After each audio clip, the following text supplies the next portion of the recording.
যেই ব্যক্তির বিরুদ্ধে অভিযোগ, মানে যেই আহ, সরকারের একজন উপদেষ্টা বা বিশেষ সহকারী বেসিক্যালি, তো উনিও আমার কিন্তু ওই ইনভাইটেশন লেটারটা ফেসবুকে শেয়ার করছেন। আমাকে সকাল 10:30, যদি আমাকে রাতে বলছিল ডিবি প্রধান যে রাতেই আমাকে ছেড়ে দেওয়া হবে, কিন্তু সেইটা সময় নিতে নিতে বলল যে যদি আরেকজনকে গ্রেপ্তার করা বা আটক করা যায় তবে আমাকে ছাড়বে। আরেকজনকে নিয়ে আসার পরে বলল যে সেক্রেটারিকে আসলে দরকার সভাপতি, তো উনি আসলে তারপরে ছাড়া হবে। এরপরে বলল যে না, আপনাকে একটা মুসলিকা দিয়ে ছাড়া হবে। এরপরে বলল যে না, এটাও হবে না, ডিবি প্রধান তো ঘুমায় গেছেন, ওনাকে পাওয়া যাচ্ছে না। তো উনি যদি সকালে, ওনার ঘুম যখন ভাঙবে, উনি যখন কল করবে, উনি যখন অর্ডার করবেন, দেন হচ্ছে আমাকে ছাড়া যাবে। এবং আমাকে মিথ্যা কথা বললেন যে আমাকে ডাকছেন হচ্ছে ডিবি প্রধান কথা বলার জন্য, কিন্তু আমাকে ট্রিট করা হয়েছে একজন আসামি হিসেবে এবং আমাকে গারদের মধ্যে রাখা হয়েছে। তাহলে হয়তো আমাকে নিয়ে গিয়ে আমাকে হয়তো এরকম হয় সন্ত্রাস বিরোধী আইনে হোক অথবা অন্য এমন কোনো আইনে আমাকে আটকানো হতো, যাতে করে এই বিষয় নিয়ে কথা বলার মতো কোনো লোক না থাকতো বা পেছনে কোনো লোক না আসতো। আমন্ত্রণ জানাচ্ছি প্রিয় দর্শক, আপনারা এর মধ্যে জেনেছেন যে আরো একজন সাংবাদিক, দৈনিক ভোরের কাগজের অনলাইন এডিটর মিজানুর রহমান সোহেলকে বাসা থেকে তুলে নিয়ে যাওয়া হয়েছিল ডিবি কার্যালয়ে। সেখানে তাকে সারা রাত আটকে রাখা হয় এবং তার এই আটকের সঙ্গে আমরা জানতে পেরেছি, বিভিন্ন গণমাধ্যমে খবর এসেছে এবং মিজানুর রহমান সোহেল তিনি নিজেও তার ফেসবুক স্ট্যাটাসে অনেকটা খোলাসা করেছেন যে একজন উপদেষ্টা তাকে আটকে রাখার পেছনে দায়ী। কেন বারবার এমন হচ্ছে, যেখানে সরকারের পক্ষ থেকে বলা হচ্ছে যে এই মুহূর্তে স্বাধীন বাংলাদেশের ইতিহাসে সাংবাদিকতার সর্বোৎকৃষ্ট সময় চলছে। আমরা এই বিষয়ে কথা বলবো খোদ সেই সাংবাদিক মিজানুর রহমান সোহেলের কাছ থেকে। আমাদের সঙ্গে যুক্ত রয়েছেন তিনি। সোহেল, আপনাকে স্বাগত জানাচ্ছি আমাদের অনুষ্ঠানে। আহ ধন্যবাদ। আপনাকে ডিবি অফিসে নিয়ে যাওয়া হয়েছিল গত রাতেই এবং সেখানে সারা রাত আটকে রাখা হয়। আপনি নিজেই সেই বিষয়গুলো বর্ণনা করেছেন আপনার ফেসবুক স্ট্যাটাসে এবং এটা নিয়ে বিভিন্ন গণমাধ্যমে নিউজও হয়েছে। কেন আপনাকে আটকে রাখা হলো একটু যদি সংক্ষেপে বলেন দর্শকদের উদ্দেশ্যে। আহ আমি আসলে নিজেও জানতাম না যে কেন আমাকে আটকানো হলো। এই উত্তরটা জানতে আমাকে অনেক সময় লেগেছে। যখন মধ্যরাতে, এটা রাত 12টার পরে আমার বাসার কলিং বেল বাজলো, তো আমি তো ভাবছি যে হয়তো দারোয়ান আসছে, না হলে এত রাতে আর কেন আসবে, কে আসবে। পরে দেখলাম যে 5জন লোক আসছে, তার মধ্যে একজনের কোনো মানে সিভিল ড্রেস, আর বাকি 4জনের হচ্ছে জ্যাকেট পরা, ডিবি লেখা। তো ওনারা বলছেন যে ডিবির প্রধান আমাকে ডেকে পাঠিয়েছেন। তো ডিবির প্রধানের সাথে আমার ব্যক্তিগত কোনো সম্পর্ক নাই, বা তার সাথে আমার কোনো ঝামেলাও নাই, এবং উনি আমাকে ডাকবেন এত রাতে, ডাকার তো আসলে কোনো প্রশ্নই আসে না। আমি বললাম যে বিষয়বস্তু কি, উনি কি নিয়ে আমাকে ডাকছেন আসলে। তো উনি বললেন যে আমার আসলে এটা বলার রাইটস নাই, স্যার বলবেন, আপনাকে সসম্মানে নিয়ে যাব এবং আপনাকে সসম্মানে রাতেই দিয়ে যাব। পরে আমি মানে আমার তো বাধ্য হয়ে যেতে হলো যে আমি বললাম ঠিক আছে, আমি তাহলে যাব। আমি যখন ডিবি কার্যালয়ে গিয়ে পৌঁছালাম, পৌঁছানোর সাথে সাথে আমার মোবাইল ফোনটা নিয়ে নেওয়া হলো। নিয়ে নেওয়ার পরে আমাকে নিয়ে যাওয়া হলো একটা রুমে, যেখানে আসামিদের নামের তালিকাভুক্ত করা হয়। সেখানে আমার নাম উপরে লেখা আছে আসামির নাম। So, আমার নাম লেখা হলো আসামির নাম হিসাবে, আমার বাবা মায়ের নাম লেখা হলো। এবং একই সাথে সেখানে মানে পুরো পরিচয় পর্ব শেষ করার পর আমাকে বললো যে আপনাকে এবার গারদে যেতে হবে। তো আমি আহ, আমাকে চেক করা হলো, চেক করার পর আমাকে গারদে দেওয়া হলো, যেখানে অনেক আসামি আরো ছিল। তো আমাকে গারদের লোকও জিজ্ঞেস করছে যে আপনি কিসের মামলায় আসছেন। আমি বললাম ভাই, আমি কিছু জানি না যে আমি কিসের মামলায় আসছি। তখন ওনারা অনুমান করে বললেন যে আপনি সম্ভবত সন্ত্রাস বিরোধী আইনে কোনো মামলায় পড়বেন, যেহেতু আপনাকে কোনো কিছু মানে আগে এখন থেকে বলা যাকে হয়। যাকে সন্ত্রাস বিরোধী আইনে দেওয়া হচ্ছে, আমাকেও সন্ত্রাস বিরোধী আইনের আসামি করা হয়েছে। দেওয়া হয়েছিল, জি। সো ওইটাই অনুমান করে নিছে যে আমাকে হয়তো ওইটাতেই নেওয়া হবে। তা আমি মানসিক ভাবে প্রস্তুতি নিতে থাকলাম, কারণ আমার তো আসলে কোনো কিছু করার নাই। 15-20 মিনিট পরে ডিবির প্রধান আসলেন, এসে আমার নাম পরিচয় জিজ্ঞেস করলেন, করে উনি কোনো কিছু না বলে আবার চলে গেলেন। চলে যাওয়ার পরে উনি আবার 15-20 মিনিট পরে আমাকে ডাকলেন তার রুমে। ডাকার পরে উনি আমাকে জানতে চাইলেন যে আজকের দিনে একটা প্রেস কনফারেন্স হয়েছে ঢাকা রিপোর্টার্স ইউনিটিতে, সেটা হচ্ছে NEIR। এই হুম। এই টেকনোলজিটা সরকার চালু করছে এবং আগামী 16ই ডিসেম্বর থেকে বাংলাদেশে আনুষ্ঠানিকভাবে এটা চালু হবে। এবং এটা যখন চালু হবে, তখন বাংলাদেশে যারা নতুন মোবাইল ফোন ব্যবহার করবেন আগামীতে 16ই ডিসেম্বরের পর থেকে, তাদের কিন্তু ফোন রেজিস্ট্রেশন করতে হবে। আর ফোন যদি রেজিস্ট্রেশন করা না যায়, তাইলে উনি এই ফোনটা ব্যবহার করতে পারবেন না। তো এইটা যারা ব্যবসা করেন মোবাইল ফোনের, এরকম 25,000 ব্যবসা প্রতিষ্ঠান রয়েছে সারা বাংলাদেশে, তাদের পক্ষ থেকেই মূলত একটা প্রেস কনফারেন্সের আয়োজন করা হয়েছিল। তখন আমি হুম হুম। বুঝলাম যে প্রেস কনফারেন্সে যেন সাংবাদিকরা বা অন্যরা না আসতে পারে, তাদের ভয়েসটাতে রেজ না হতে পারে, এটাকে দমিয়ে রাখার জন্যই মূলত আমাদেরকে ডাকা, মানে আমাকে পার্সোনালি ডাকা হয়েছে। তো আমি আপনার বললাম উপরে যে কেন আপনাকে যে, আক্রোশ? প্রেস কনফারেন্সের সঙ্গে স্পেশালি আপনার সম্পর্ক কি? ওকে, আমি সাংবাদিকতা করি গত 23 বছর 24 বছর হলো। আর একই সাথে একজন সাংবাদিক বা যে কোনো পেশার মানুষ তো অন্য কোনো ব্যবসা করতেই পারে। কেউ মাছের ব্যবসা করবে, কেউ আরো হুম অন্য হুম অনেক হুম হুম ব্যবসায় করবে। হুম। তো আমার একটা ব্যবসা আমি গত 13 বছর ধরে করি। আমার একটা পিআর এজেন্সি আছে, টাইমস পিআর। লোকাল এবং গ্লোবালি আমার 300-র উপরে ক্লায়েন্ট আছে। এবং আমি পৃথিবীর বহু দেশে এইখানে যেই মিডিয়া কনসালটেন্সি কাজটা করলাম বা আমার দায়িত্ব ছিল, আমি বহু দেশে এই কাজটা করে থাকি। এবং আমি যে আচ্ছা। ইনভাইটেশন লেটারটা পাঠালাম সাংবাদিকদের, সেখানে কিন্তু আমার প্রতিষ্ঠানের লোগো আছে। ইভেন হুম হুম। যেই ব্যক্তির বিরুদ্ধে অভিযোগ, মানে যেই সরকারের একজন উপদেষ্টা বা বিশেষ সহকারী বেসিক্যালি, তো উনিও আমার কিন্তু ওই ইনভাইটেশন লেটারটা ফেসবুকে শেয়ার করছেন। সেখানেও দেখবেন যে উপরে ডান পাশের কোনায় কিন্তু আমার প্রতিষ্ঠানের লোগো আছে। আর নিচে আমার নাম্বারটা দেওয়ার কারণ হচ্ছে যে কোনো সাংবাদিক যখন এই ইনভাইটেশন লেটার পাবেন, সে আসবেন বা তাকে প্রেস রিলিজ তার দরকার বা অন্য যে কোনো প্রয়োজনে সে তো যোগাযোগ করবে এই প্রতিষ্ঠানের পিআরও বা মিডিয়া যিনি দেখেন তার সাথেই। তো এই হিসাবে আমার নাম্বারটা দেওয়া ছিল।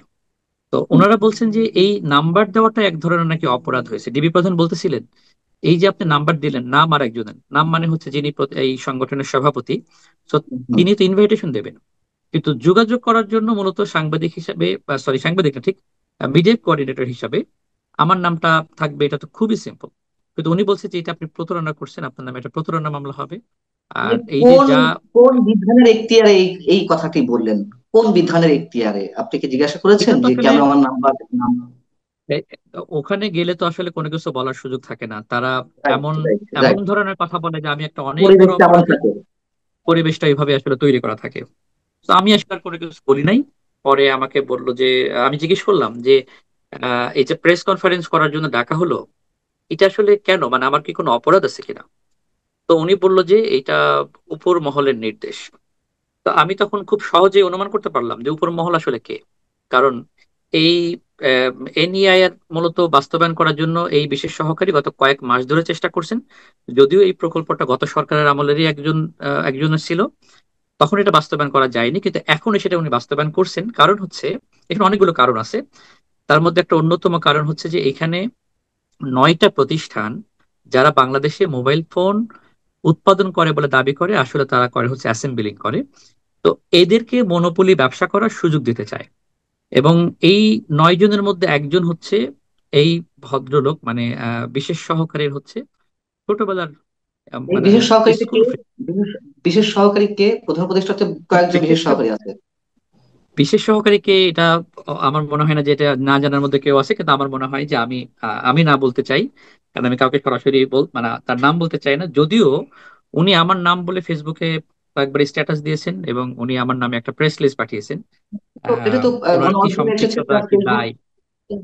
তার ফেসবুক স্ট্যাটাসেও আমরা দেখছি। এবং তার পক্ষ হয়ে তার যিনি জনসংযোগ কর্মকর্তা, তিনিও তিনিও এটা দিয়েছেন।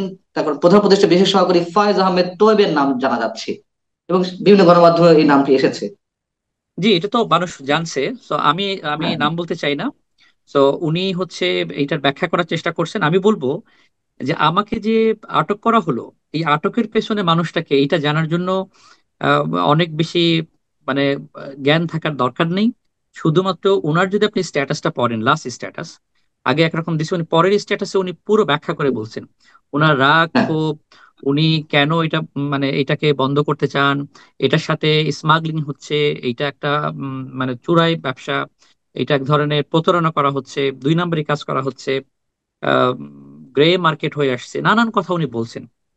তো আমার প্রশ্ন হচ্ছে যে এত বছর ওনারা বা ওনার আগের যারা ছিল কেউ কিছু বললো না, মানে যারা কিনা একটা স্মাগলিং বিজনেস করে। তো প্রকাশ্যে ব্যবসা করে যাচ্ছে 25,000 প্রতিষ্ঠান, যেখানে 2 লাখের উপরে শ্রমিক এখানে আছেন, বা যারা আচ্ছা, দুই আমি লাখের উপরে। আমি আমি একটু মিস্টার ফয়েজ আহমেদ তোয়েবের স্ট্যাটাস এবং যে বিজ্ঞপ্তি দেওয়া হয়েছে গণমাধ্যমে সেটা একটু অংশবিশেষ দর্শকদের উদ্দেশ্যে তুলে ধরি, প্রশ্ন করতে এবং আপনার উত্তর দিতে সহজ হবে। এখানে একটা জি অংশ প্লিজ। রয়েছে, আপনি যদি কথা বললেন, NEIR, national equipment identification register, বাস্তবায়নের সঙ্গে ফয়েজ আহমেদ তোয়েবকে জড়িয়ে মনের মাধুরী মিশিয়ে সত্যের অপলাপ করা হচ্ছে। এ বিষয়ে ফয়েজ আহমেদ তোয়েব বলেন, রাষ্ট্রীয় শৃঙ্খলা ও নিরাপত্তার স্বার্থে আমরা এনইআইআর বাস্তবায়ন করছি। অবৈধ হ্যান্ডসেটের লাগাম টানতে সংক্ষুব্ধ পক্ষের সঙ্গে বিটিআরসি বৈঠকও করেছে। বিটিআরসি বৈঠকও করেছে, এটা তিনি বলছেন রাষ্ট্রীয় শৃঙ্খলা এবং নিরাপত্তার স্বার্থেই এনইআইআর বাস্তবায়ন করা হচ্ছে। এবং যারা সংবাদ সম্মেলন করছিলেন ক্ষুদ্র ব্যবসায়ীরা, আহ তাদের কি ক্ষতি হচ্ছিল, অথবা এখানে আপনি বলে যে 9 জন ব্যবসায়ীর মনোপলি ব্যবসার জন্য, সুবিধার জন্য এই কাজটি করা হচ্ছে, এবার যদি একটু খোলাসা করেন। এই 9 জন ব্যবসায়ী, আহ, আগেও বলছি যে তাদেরকে আগের সরকারও চেষ্টা করেছে, ওই সময় দিতে পারে নাই। কিন্তু উনি এসে, উনি খুবই এটা সিরিয়াস যে এই 9 জনকে উনি দিতেই চান। এই 9 জনকে দিলে যারা 25,000 যে আরো আলাদা প্রতিষ্ঠান আছে, মানে এটা ধরেন একদম দোকানদার, মফস্বল শহর থেকে শুরু করে ঢাকায়, এদের আসলে কি হবে? অথবা এদের জন্য যদি আপনি আইন বানান, নিয়ম বানান, তাহলে নিয়মটা কি? তাদের সাথে তো আপনাকে বসবেন, তাদের তো মতামত নেবেন। এই কমিউনিটির মানুষ কিভাবে ব্যবসাটা করে, এটা লিগ্যাল কিনা, তারা ট্যাক্স দেয় কিনা, তারা ভ্যাট দেয় কিনা, তাদের ট্রেড লাইসেন্স আছে কিনা, তারা আইন কানুন মেনে করে কিনা, তারা কিন্তু কখনোই বসেনি। বরং এই সংগঠনের মানুষগুলোই তাদের সাথে বসার চেষ্টা করছে, তারা আসলে ইগনোর করছে। এবং একবার একটা প্রেস কনফারেন্সে উনি সরাসরি বলছে এরা চোর, চোরের সাথে কেন বসবো। এবং এই চোরের সাথে পরে বিটিআরসি কিন্তু সামহাও আবার বসছেও, মানে তাদের ভাষায় এটা চোর। তো তাদের জন্য আপনি আইন করছেন, কিন্তু তাদের কোনো মতামত নিচ্ছেন না। এই সংগঠন বলছে যে আহ, এই এই যে প্রকল্প, এটার সাথে তাদের কোনো মতবিরোধ নেই, এইটা তারাও চায় যে উম, এইটা হোক। কিন্তু তাদের কিছু, এই যে চ্যালেঞ্জ ফেস করছে, এই চ্যালেঞ্জটা কিভাবে ওভারকাম করবে, এবং তাদের কিছু পরামর্শ আছে। তো ওনারা তো জানেই না যে প্রেস কনফারেন্সে আসলে কি আলোচনা হবে, ওনারা না জেনেই ভয়ে ওনারা আগের দিন রাতে আমাকে এবং সভাপতি সেক্রেটারি দুইজনকে খুঁজলো, সেক্রেটারিকে পেয়ে গেল। তো ওনারা যদি নিজেরা বসতেন তাহলে আমার মনে হয় যে এটা সলভ হতে পারতো। যিনি অপরাধী হন তার মধ্যে কিন্তু এক ধরনের সবসময় ভয় কাজ করে যে কি জন্য হয়ে যায়, কি জন্য হয়ে যায়। তা না হলে একটা খুবই স্বাভাবিক ব্যাপার, এটা প্রেস কনফারেন্স হবে, এটা তো আটকে রাখার আমি কোনো কারণ দেখি না আসলে। আচ্ছা, এই 9 জনকে যে মনোপলি ব্যবসার সুবিধা দেয়া হতে যাচ্ছে, এতে করে বাকি যে 25,000 খুচরা মোবাইল বিক্রেতা আছে, তারা কি ধরনের ক্ষতির মধ্যে পড়বে এবং কেন পড়বে? 9 জন যে, 9টা যে প্রতিষ্ঠান, তারা যে উম, বাংলাদেশে প্রোডাক্ট বাইরে থেকে নিয়ে আসে এবং কিছু প্রোডাক্ট তারা বাংলাদেশে তৈরি করে, এই 9 জনের বাইরে এখন যদি এটা নিয়ম মানা হয়, তাহলে আর কেউ কিন্তু প্রোডাক্ট বিক্রি করতে পারবে না। এখন কেন? বলতে পারেন যে ওরা তো নিজেরা ইম্পোর্ট করতে পারে, কিন্তু বিটিআরসি এর আইনেই বলা আছে যে ইম্পোর্ট করতে হলে যেই শর্ত আছে, এই শর্তগুলো কোনোভাবেই 25,000-এর কেউই পূরণ করতে পারবে না। কিছু জটিল জটিল জায়গায় তৈরি করে রাখা হয়েছে যাতে করে কেউ এটা না নিয়ে আসতে পারে। সেটা কিভাবে বলি, ধরেন যিনি বা যেই প্রতিষ্ঠান বাংলাদেশে কোনো একটা নির্দিষ্ট ব্র্যান্ডের নির্দিষ্ট মডেল উনি যদি উৎপাদন করেন বা উনি যদি বিদেশ থেকে নিয়ে আসেন, ওই সেম প্রোডাক্ট দ্বিতীয় ব্যক্তি প্রোডাক্ট মানে বাইরে থেকে নিয়ে আসতে পারবেন না। এটা হচ্ছে আইনে তারা উল্লেখ করছে। তো যদি তাই হয় তাহলে তো কখনোই কেউ কোনো প্রোডাক্ট এখানে নিয়ে আসতে পারবে না। অথবা যেই না, তাহলে এই প্রোডাক্ট প্রতিষ্ঠানটা অনেক, আসলে কি করে, মানে বাইরে থেকে লাগেজ পার্টির মাধ্যমে হ্যান্ডসেট নিয়ে আসে, মোবাইল হ্যান্ডসেট? অনেকটা তাই তারা করে, আমি যতটুকু তাদের থেকে শুনছি, যদিও এবং তাদের সাথে এটি আমার কি? পরিচয় মাত্র 3-4 দিন। তো হুম। ওনারা বলছে যে প্রবাস থেকে যেই পরিমাণ প্রতিদিন ফ্লাইট আসে, ওদের কাছে এগুলো যদি প্রত্যেকটা ডেটা আছে, প্রতি মাসে কি পরিমাণ তারা হ্যান্ডসেট কালেক্ট করতে পারে। এবং এই যে বাড়তি ফোন যখন কেউ নিয়ে আসেন, এটার জন্য কিন্তু সরকারকে ট্যাক্স দিয়ে এয়ারপোর্টে ঢুকতে হয়। ট্যাক্স ছাড়া আচ্ছা। কিন্তু মানে আসতে পারবে না। তার মানে সরকারকে প্রপার ওয়েতে ট্যাক্স দিয়ে, টাকা দিয়ে তারা ব্যবসা করছে। কিন্তু ওনাদের কাছে মনে হচ্ছে যে এটা গ্রে মার্কেট। ওনাদের কাছে মনে হচ্ছে যে এটা বন্ধ করলে 9 জন যারা ব্যবসায় এসে তারা ঠিকঠাক মতো সারা দেশ চালাতে পারবে। কিন্তু 25,000 ব্যবসা প্রতিষ্ঠানের জায়গায় কি 9টা প্রতিষ্ঠান রিপ্লেস করা সম্ভব? বুঝতে পারছি। সম্ভব না তো এবং আসলে। এটাই আপনার অপরাধ যে আপনি ক্ষুদ্র ব্যবসায়ীদের প্রেস কনফারেন্সের সহযোগিতা করছেন আপনার ব্যবসায়িক প্রতিষ্ঠানের মাধ্যমে। তারপরে সব শেষ এবং সর্বপ্রথম পরিচয় হচ্ছে আপনি একজন সাংবাদিক। আপনাকে কখন ছেড়ে দেওয়া হলো? আমাকে সকাল 10:30, যদি আমাকে রাতে বলছিল ডিবি প্রধান যে রাতেই আমাকে ছেড়ে দেওয়া হবে, কিন্তু সেইটা সময় নিতে নিতে বলল যে যদি আরেকজনকে গ্রেপ্তার করা বা আটক করা যায় তবে আমাকে ছাড়বে। আরেকজনকে নিয়ে আসার পরে বলল যে সেক্রেটারিকে আসলে দরকার সভাপতি, তো উনি আসলে তারপরে ছাড়া হবে। এরপরে বলল যে না, আপনাকে একটা মুসলিকা দিয়ে ছাড়া হবে। এরপরে বললো যে না, এটাও হবে না। ডিবি প্রধান তো ঘুমায় গেছেন, ওনাকে পাওয়া যাচ্ছে না। তো উনি যদি সকালে, ওনার ঘুম যখন ভাঙবে, উনি যখন কল করবে, উনি যখন অর্ডার করবেন, দেন হচ্ছে আমাকে ছাড়া যাবে। এইভাবে দেরি করতে করতে আমাকে সকাল 10:30টার সময় বাসায় এসে দিয়ে গেছে তার। আহ, কোনো ধরনের মুচলেকা নেওয়া হয়েছে আপনার কাছ থেকে? আপনার কাছ থেকে কোনো ধরনের মুচলেকা কি মুচলেকা নিয়েছে নেওয়া ডিবি? হয়েছে সেখানে। জি জি জি, আমার কাছ থেকে মুচলেকা নিয়েছে। সেখানে তারা বলছে যে এই একটা অনুষ্ঠান হয়েছে। আমি বললাম এটা অনুষ্ঠান না, এটা প্রেস কনফারেন্স, সেটা লেখেন। তো সেটা তারা লিখলো না। তারপরে বললো যে আম, মানে আরো কি কি যেন বললো, যেগুলো আসলে আমার সাথে এটা সম্পৃক্ত না। আমি বললাম যে এইগুলো লিখছেন, বলছে এটা আমাদের জাস্ট একটা ফরম্যাট। আমি বললাম তাহলে একটা কাজ করেন, মুচলেকা একটা কপি আপনার কাছে থাকবে, একটা কপি আমার কাছে থাকবে, এটাই তো নিয়ম। তো বলছে যে না, হুম। এটা কোনোভাবে আপনাকে দেওয়া যাবে না। আমি তাহলে একটা ছবি তুলে রাখি, সেটাও দেওয়া যাবে না। ঠিক আছে। ওনারা যখন এখানে আসলো, তখন কিন্তু ওনারা কোনো আইন মানেনি। রাতে মানে কাউকে, কারো কাছে আসলে অবশ্যই লোকাল থানা পুলিশকে ইনফর্ম করতে হবে। ওনারা কিন্তু এই আইনের ব্যত্যয় ঘটিয়েই এখানে আসলেন, এবং আমাকে মিথ্যা কথা বললেন যে আমাকে ডাকছেন হচ্ছে ডিবি প্রধান কথা বলার জন্য।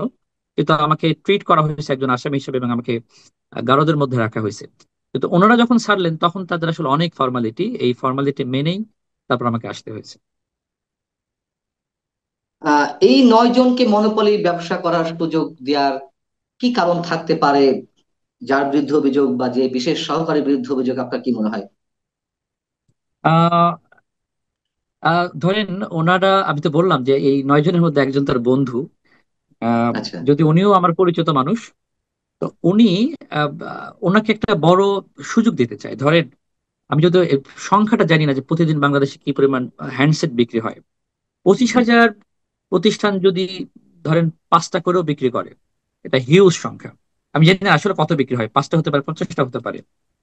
তো এই বিক্রিটা তখন এই 9টা প্রতিষ্ঠানের বাইরে কিন্তু কেউ করতে পারবে না। তার মানে একদিনেই তারা ধরেন কয়েক মাসের বা কয়েক বছরের যে বিক্রি, সেটা কিন্তু তারা একসাথে করে ফেলতে পারবে, এবং পুরো টাকাটা তখন তাদের হাতে থাকবে, তাদের কন্ট্রোলে থাকবে। আরেকটা অবাক করা তথ্য দিই আপনাকে, এই যে 9টা প্রতিষ্ঠান এই যে সুযোগ পাচ্ছে, বা এই যে প্রকল্পটা করা হচ্ছে, এই প্রকল্পটা আসলে কে করছে? এটা করছে বিটিআরসি। বিটিআরসি যখন করছে, এইটা করলে পেমেন্টটা কে দিবে? মানে এই একটা প্রজেক্ট করতে হলে তো টাকা লাগবে, এই টাকাটা হুম কে হুম দিছে? এই টাকাটা কিন্তু সরকার দেয়নি। এই টাকাটা, মানে এটা করতে টোটাল খরচ হয়েছে 11,40,00,000 টাকা। এই পুরো টাকাটা হুম। দিয়েছে এই 9টা প্রতিষ্ঠান। মানে এটা দেখলেই আচ্ছা। বোঝা যায় যে একটা সাজানো গোছানো একটা ক্রাইম করা হচ্ছে, বা নিজের একটা আখের ভারী করার জন্য অন্য 25,000 ব্যবসা প্রতিষ্ঠানকে ভেঙে দিয়ে তারা নিজেদেরটা করতে চায়। এখন আইনগতভাবে এইভাবে তো, মানে সরকার সরকার তো ব্যবসা করতে পারে না। এটা 11,40,00,000 টাকা তাহলে কিভাবে দিল? তখন এটাকে একটা পিপিআর এর অ্যাক্ট আছে, তো সেটার মধ্যে ঢুকে শেষ পর্যন্ত এটাকে এক ধরনের আহ মানে ইয়ে করা হয়েছে, এটাকে কি বলে, মানে এটাকে একটা, মানে ফরমেশন দেওয়া হয়েছে, একটা ফর্মাল রূপ দেওয়া হ্যাঁ, এটার হয়েছে। ফরমেশন দেওয়া হয়েছে আসলে। আমি আমি শেষ প্রশ্ন দুটি করব। একটা হচ্ছে যে তিনি দাবি করেছেন রাষ্ট্রীয় শৃঙ্খলা এবং নিরাপত্তার স্বার্থেই এনইআইআর বাস্তবায়ন করা হচ্ছে। এখানে না করলে রাষ্ট্রীয় বিশৃঙ্খলা কি হবে, বা নিরাপত্তা কি ধরনের বিঘ্নিত হবে? যদি ছোট করে বলেন আমাকে। আর এটি করলেও বা সুবিধা কি হবে? এটা তো এতদিনও কোনো রাষ্ট্রের কোনো, আমি সেটাই বলছি, এতদিনও তো রাষ্ট্রের নিরাপত্তায় তো কোনো কিছু ব্যাঘাত ঘটেনি। আর আরেকটা বিষয় হচ্ছে যে পৃথিবীর কোনো দেশেই এই সিস্টেমটা তৈরি করা নাই। তাহলে আমরা এমন কি করলাম যে আমাকে, পৃথিবীর কোথাও কোনো কিছু নাই, সেটা আমাকে এখানে বানাতে হবে? তো এখানে তো মূলত এটা স্পষ্টই বোঝা যাচ্ছে যে কোনো মহলের উদ্দেশ্যকে, তাদের কোনো চাওয়াকে, তাদেরকে ফিনান্সিয়ালি বেনিফিট করার জন্যই মূলত এটা করা হচ্ছে। এর বাইরে আমি আসলে কোনো কারণ দেখি না। এবং আর যে প্রশ্নটি ছিল, যেহেতু আপনি সাংবাদিকতা দীর্ঘদিন ধরে করছেন, এই যে সরকারের শীর্ষ মহলের একজন কর্তা ব্যক্তির নির্দেশে যা অনুমান করা হচ্ছে, আপনি যেটা অনুমান করছেন, এবং মোটামুটি এটা দুয়ে দুয়ে চার মিলিয়ে মোটামুটি মিলে যাচ্ছে আর কি। তো সেখানে কারো বিশেষ নির্দেশে ডিবি পুলিশ যে আপনাকে বাসা থেকে ডেকে নিয়ে এসে মিথ্যা প্রতারণা আশ্রয় নিয়ে, মানে ডিবি প্রধানের সাথে কথা বলে চেয়েছিল, সেটি সেসব কিছু না, বরঞ্চ এক ধরনের ভীতির পরিবেশ সৃষ্টি করে আপনার সারা রাত আপনাকে ডিবি কার্যালয়ে গারদের মধ্যে রাখা হলো। আমি এতক্ষণ যে বক্তব্য দিলেন, এর বাইরে এর সঙ্গে সংশ্লিষ্টতা নেই এমনটা মনে করে একজন সাংবাদিক হিসেবে আপনি এটাকে কি বলবেন? বুঝিনি, এটা আবার যদি বলেন এটা। আমি বলছি, এই যে ব্যবসায়ীদের সাথে ব্যবসায়ীদেরকে প্রেস কনফারেন্সে সহযোগিতা করার যে বিষয়টি, এর বাইরে এসে একজন সাংবাদিককে জি। যে ডিবি অফিসে নিয়ে সারা রাত গারদের মধ্যে রেখে দেওয়া হলো, আপনি নিজেও সাংবাদিকতা করছেন দীর্ঘদিন ধরে, জি। সেই আপনাকে এইভাবে রাখা হলো, আপনি এটাকে কিভাবে বলবেন, কিভাবে মূল্যায়ন আমি করবেন আমি দেশের? বলবো যে আমি আসলে সাংবাদিক হিসেবে নিজেকে দেখতে চাই না, আমি একজন সাধারণ মানুষ হিসেবে দেখতে চাই।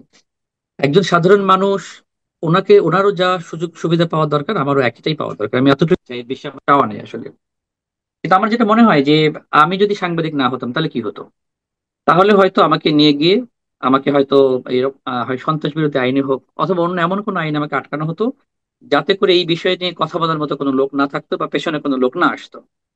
তো সেই জায়গা থেকে আমার মনে হয় যে গণমাধ্যম কর্মীরা, আমার যারা সহকর্মী আছেন, কাছের মানুষ, শুভাকাঙ্ক্ষীরা যারা আছেন, তারা গণমাধ্যম এবং সোশ্যাল মিডিয়াতে এগুলো নিয়ে কথা বলছে, যখন এটা নিয়ে আলোচনা হয়েছে, তখন হয়তো তারা মনে হয়েছে যে আসলে এটা ছাড়া দরকার।